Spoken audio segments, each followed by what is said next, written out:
I've worked a little harder in my early years. It's been 30 years of a big global journey.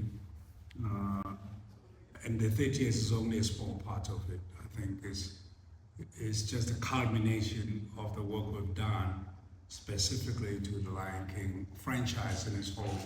There's the Lion King movies, there's the Lion King Broadway productions, and everything else around that. So they're celebrating that, but I think also culminating that, or combining that rather, with 30 years of the South African dispensation since 1994. So it's been about round figures symbolically for me. In my career, these past 30 years has been quite significant. I've done way more than Lion King, a lot of movies, a lot of sold out arenas around the world. Imagine I'll be here today is different from did I at age 5, 7, 9, growing up in poverty. What was my dream for self? I knew I'm gonna be successful at something. I knew when I grew up with ID in Soweto that there's something out there better than this for me. There were no plans. My plans were I left for exile. I was 16 years old when I left South Africa in 1979. So going back at that time, for all of us who were in exile, whether you were successful or not, whether you were in a career or not, I think for us, especially for me, it was being part of and contributing to what was to become a new country and a new society and its home. So I think at that time, the only thing that matters to me was I'm going home to be part of building or rebuilding a new country. I went to Los Angeles. They looked for me for almost 2 months with Hans assisting. I got on a plane because my then manager said, at least come, just do the demo. So I did the demo. I wrote the Ingonyama, Nengo, Namabal. It was a demo and I built that whole part.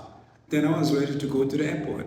Then as I was about to leave, I saw the image of what I now know and the whole world knows to be Rafiki presenting the young cub to the world. And I turned around and turned the microphone on.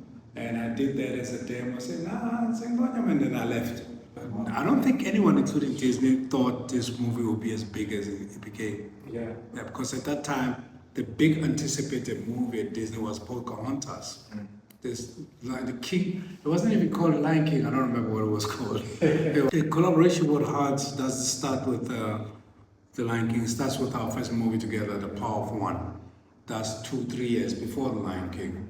And fortunately, when Hans got the call to do Lion King, it was because of the work we did with Power of One. And since then, it has been a collaboration of great success, obviously, but more collaboration of brotherhood in music.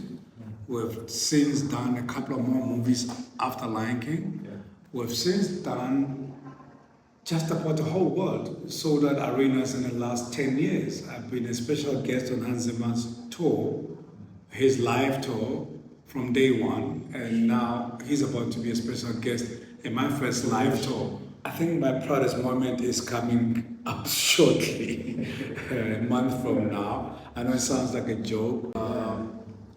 The most currently, in my recent memory, doing the Hollywood Bowl, with the first time ever presentation of the Lion King Broadway productions and movie stars and all the music celebrating 30 years of the Lion King. That project last year, I think for me, began the journey to my concert in April. Because for the first time, I'm actually performing and I'm leading the entire celebration at the Hollywood Bowl with all the biggest stars that come from the 1994 movie. And in the midst of that, we've just released Mufasa, the new Lion King franchise. And I'm the only person that's participating as a composer, and I wrote more stuff on Mufasa. It's a major milestone because it's the first time I've ever done a full concert in South Africa or in Africa, almost 2 hours of Lebo M's music.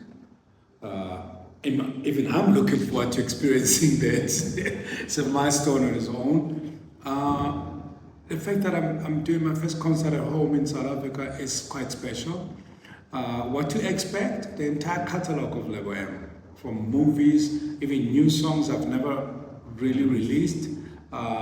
Then the most special to me about my concert is I kind of stretched the envelopes. I have Mikasa as my guest. I have more than 5 big names as guest artists. Nobody ever does that.